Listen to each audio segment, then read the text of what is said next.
Hi there, it's Beth for scrappingwonders.com, and I'm up for the Crafty Maven, and I'm hosting this watercolor challenge for our weekend crop. And my challenge does come with a $15 gift certificate over to scrapbook.com.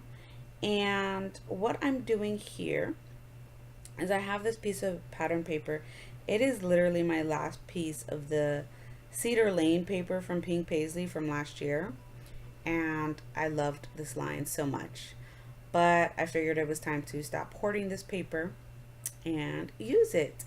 So what I'm doing is I'm using some of these beautiful, beautiful Jane Davenport watercolors. And if you haven't heard, Jane Davenport is a mixed media artist that has come up with a line being sold in Michaels via American Crafts. And all I can say is her stuff is pretty amazing.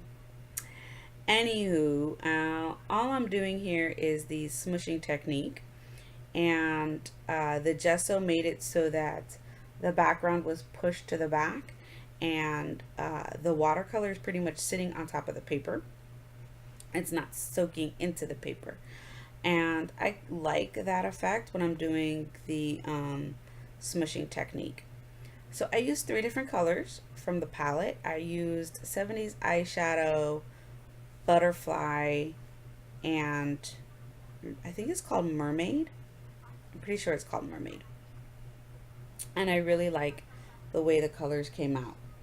And I think that they really complement the beach picture of the baby. I have been working diligently so far since the beginning of this year. I am determined to finish this baby album of mine. What you are seeing me here doing is I'm drying the layers, and some of the spots had some like pools of watercolor, so I dabbed those up a little bit. And then after I placed the photo back down, I noticed that that one spot looked a little bare, so I added some extra watercolor with my paintbrush and then smushed it, and that was the desired effect. Now, I have not shared the fact that I am using a kit for the month of January. I'm really trying to use my stash and dig into it.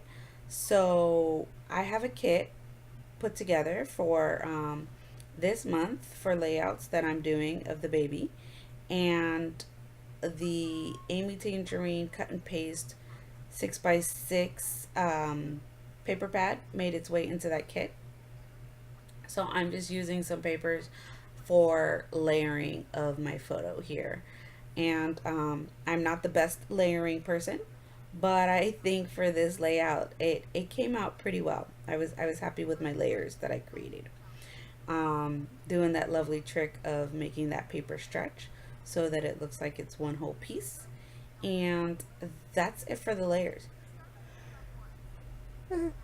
Excuse me, it's late, and I had to add a big yawn into my voiceover here for you. Now you are going to see me fiddle with this paper here for a moment, and I had put the paper on that side of the tape on that side, and then decided I didn't want it on that side, and so I quickly rubbed it off, and it rubbed off just fine. And then there's my little fiddling trick there. And the next thing that I believe I do, let me tell you really quick, this layout came together within 30 minutes and I was done. Mixed media and all, 30 minutes. So I was really happy with how fast the layout came out and completed. The longest part of the layout for me was the title. I was going to put "What is this stuff" as the title because the baby wasn't so sure about the sand. But I have no teas. So I picked out several thicker packets for my kit, not realizing that like the majority of the thickers that I chose have no teas in them. So "What is this stuff" was definitely not going to work because I literally had no teas in my thicker packet. And I tried two different ones. So what I ended up doing is going with the title "Fun in the Sand," and I'm okay with that. Now, the thickers that I used had these like little plus sign star looking things, and there's a ton of them. So I put three so that I could get a little triangle focal point going on, and the in the sand part are from L Studio stickers that I had added to this kit. And I like using different alpha letters for my titles. I've done a few titles now with different alphas, and I'm coming to realize that I really would like the way that looks. So now what you're seeing me do is I'm grabbing some more gesso and I'm just smushing it around with my finger because it gives it a really light coat, and it really tends to blend into the paper so that you don't see these harsh lines with gesso. Like if I had painted the gesso on with a paintbrush, you would see harsh lines. So I smudged that gesso on just so that I would have a place to journal with, and then I grabbed some heartfelties and some sequins from the Spiegel Mom scrap shop, and I did not end up using the heartfelties, but I might go back. I think I just forgot and then called the layout done and forgot that I had wanted to use some of the heartfelties. So I'm probably going to go back and add those onto the layout. Now normally what I do with my sequins is I use glue dots. I had gotten a package of glue dots from Costco like years ago, and I just ran out of my final stash of glue dots. So I think a trip to Costco is in my near future to see if they still even sell that package of glue dots. I don't know, but it was an awesome deal. It was an awesome package of glue dots. So I'm really hoping that they still have it. I haven't looked for it. I did journaling with a multi-ball pen, and it wrote on top of my gesso beautifully. I was really happy with that.